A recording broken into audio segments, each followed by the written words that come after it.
नमस्कार दोस्तों, स्वागत है आप सभी का एक बार फिर से स्टोरीज विद पीएस राठौड़ पर। आप सुन रहे हैं महाभारत से जुड़ी हुई कहानियाँ। आज की कहानी है कलयुग क्यों है सर्वश्रेष्ठ युग।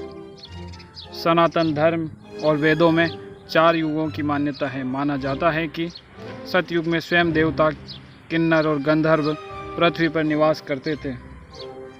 हमारे धर्म ग्रंथों में किन्नरों और गंधर्वों के बारे में विस्तार से बताया गया है। सतयुग के बाद आया त्रेता युग। इस युग में भगवान श्री राम ने जन्म लिया और वह स्वयं श्री हरि विष्णु का अवतार थे। फिर द्वापर युग की शुरुआत हुई और इस युग में भगवान विष्णु ने श्री कृष्ण के रूप में जन्म लिया। द्वापर युग में श्री कृष्ण ने जिस तरह की लीलाएं रची, उनके बारे में प्रबुद्ध लोगों का कहना है कि भगवान इन लीलाओं के जरिए मानव मात्र को कलयुग में जीवन यापन का पाठ पढ़ा रहे थे। कलयुग का कालखंड सबसे छोटा माना जाता है और माना जाता है कि कलयुग में भगवान विष्णु का 10वां अवतार होगा, जिसका नाम होगा कल्कि। वर्तमान समय में कलयुग ही चल रहा है।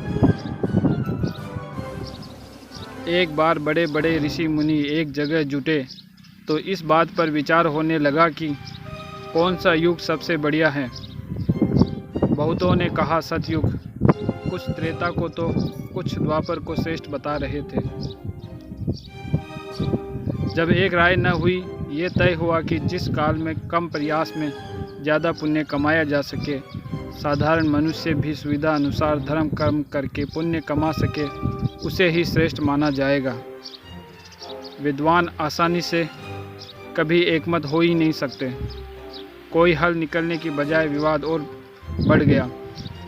सबने कहा झगड़ते रहने से क्या फ़ायदा, व्यास जी सबके बड़े हैं, उन्हीं से पूछ लेते हैं, वह जो कहे उसे मानेंगे। सभी व्यास जी के पास चले। व्यास जी उस समय गंगा में स्नान कर रहे थे। सब महर्षि के गंगा से बाहर निकलने का इंतजार करने लगे। व्यास जी ने भी सभी ऋषि मुनियों को तट पर जुटते देखा तो एक गहरी डुबकी ली और कहा, ईश्वर सत्य हैं।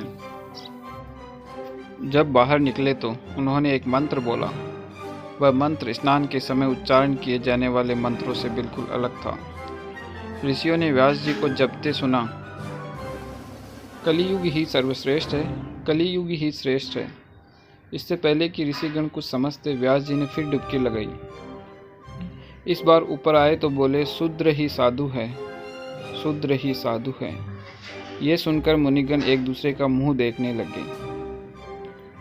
व्यास जी ने तीसरी बार डुबकी लगाई।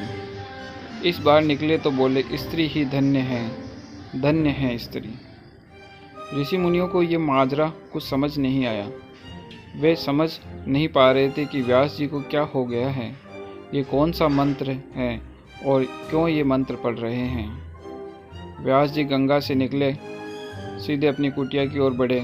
उन्होंने नित्य की पूजा पूरी करी और कुटिया से बाहर आए तो ऋषि मुनियों को प्रतीक्षा में बैठे पाए। स्वागत कर पूछा, कहो कैसे पधारे। ऋषि बोले, महाराज हम आए तो थे एक समस्या का समाधान करवाने, पर आपने हमें कहीं नए असमंजस में डाल दिया। नहाते समय आप जो मंत्र बोल रहे थे उसका कोई गहरा मतलब होगा, हमें समझ नहीं आया, स्पष्ट बताने का कष्ट करें। व्यास जी ने कहा, मैंने कहा कलयुग ही श्रेष्ठ है, शूद्र ही साधु हैं और स्त्री ही धन्य हैं। ये बात न तो बहुत गोपनीय है, न ही इतनी गहरी कि आप जैसे विद्वानों की समझ में न आए। फिर भी आप कहते हैं तो कारण बता देता हूँ। जो फल सतयुग में 10 वर्ष के जप तप, पूजा पाठ और ब्रह्मचर्य पालन से मिलता है, वही फल त्रेता में मात्र 1 वर्ष और द्वापर में 1 महीने में, जबकि कलयुग में ये केवल 1 दिन में मिल जाता है। सतयुग में जिस फल के लिए ध्यान, त्रेता में यज्ञ और द्वापर में देवी देवताओं के निमित्त हवन पूजन करना पड़ता है, कलयुग में उसके लिए केवल भगवान श्री कृष्ण का नाम जप ही पर्याप्त है।